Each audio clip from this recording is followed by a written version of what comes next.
Hey, this is in response to Epydemic2020's 5 questions for atheists. Question 1 was, what evidence would convince you of God's existence? God being defined as a mind that is all-loving and all-powerful.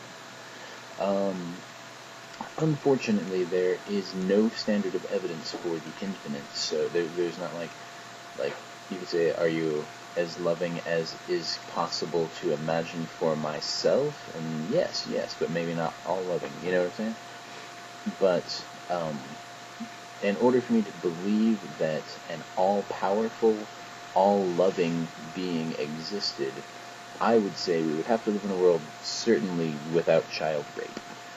Because, children get raped all the time, and if there's an all-powerful, all-loving God, that means he knows that the children are being raped while it's happening, and he just doesn't do anything to stop it. So that would be one thing, definitely. I think bad people wouldn't be allowed to hurt weaker people than them. People wouldn't be able to take advantage of each other. All-powerful, all-loving God. Hippopotamuses would not leap out of ponds and snap the heads off of antelope who are unsuspectingly trying to get a drink of water. If an all-powerful, all-loving God existed. Things like that. I have considered the possibility that maybe there is an all-powerful, all-loving God, and the atrocities that we see in the world we live in maybe are not as nearly even remotely close to the atrocities that would be possible were it not for the all-powerful, all-loving God stopping them, because we couldn't even imagine them, because they've never happened, because this guy has been like, oh my goodness, penguins would fly straight up your urethra if it wasn't for me. But it seems like there's enough suffering in the world to say there is not a being who has the power to stop it, who is willing to do so, which I would say would be a prerequisite for an all-powerful, all-living being. But as far as if I met a person who was like, I am an all-powerful, all-loving God, what sorts of evidence would I require of them?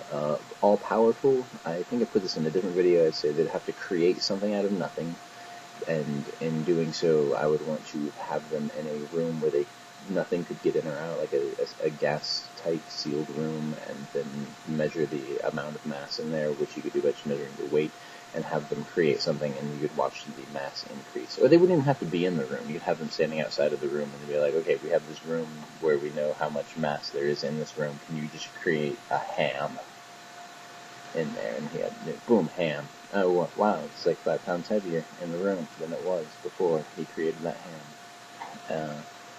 So yeah, okay, question 2 is there anything I can do to convince you that God exists? No, there's nothing you can do to convince me that God exists, just like there's probably nothing I can do to convince you that Optimus Prime is a real, living, mechanical being, even though he is, you need to wake up. Yeah, so there's no argument that can be made. Just I don't even know how to describe this. And this is an incredibly important topic. If a supernatural being is trying to communicate with us, you don't need to be the one that tells me that is happening. I could tell you that Harry Potter really wants to send you a message. That doesn't mean you're going to believe me. You wouldn't. Just like I'm not going to believe you that this guy who is in the book that you like is trying to talk to me. That sounded really confrontational. I don't mean this to be really confrontational. I've had like a half a gallon of red wine at this point. Question 3. If an all-loving God existed, would I desire a relationship with him? Yes. That sounds like a cool guy. If there was an all-loving God, I'd be like, hey, how you doing? We're going to eat some pineapples. Right on, don't feel pain. Question 3b. If this guy existed, would I want a relationship with him just to get into heaven or for some other reason? It seems like if he was an all-loving God, he would let me into heaven, whether I wanted a relationship with him anyway. There are people who don't want a relationship with me, who I just leave them alone. I don't have them tortured forever by demons while they're on fire. And I'm not all-loving. I'm partially loving. I'd say I'm 80% loving, but that's probably hyperbole. I'm probably more like 50% loving or 60. maybe 60, surely 60 at least, definitely 80. Anyway, have I ever met a Christian who was impressively kind, loving, and selfless? Oh, anyway, back to 3B. If the only way I could get into heaven was to have a relationship with that God, I would not believe that he was an all-loving God, and would probably not want a relationship with him because he sounds like an asshole.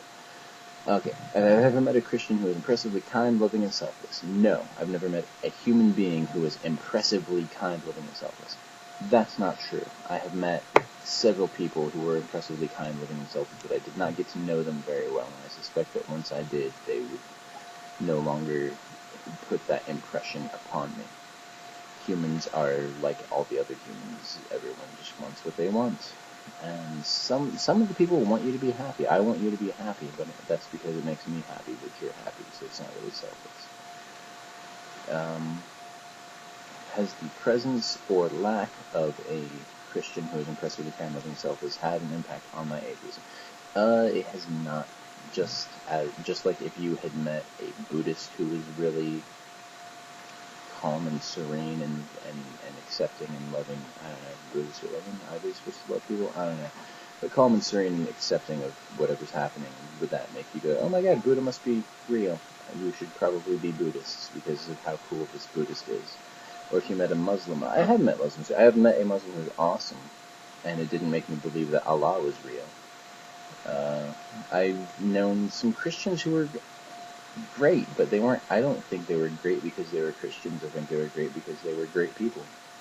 And no matter where they would have been born, they would have been great people. If they would have been born in India, they would have been great people who happened to believe in Shiva. If they'd have been born in Saudi Arabia, they'd have been great people who happened to be born in Saudi Arabia, happened to believe in Allah. Anyway, so no to 5. 5 is a no. Thank you for your questions. I may have had a grumpy face on the whole time I was answering them. I really like you guys. Keep it up. Keep doing what you're doing. I think I'm subscribed to you. If I'm not, then I will be, like, as soon as I upload this. Ladies, homies.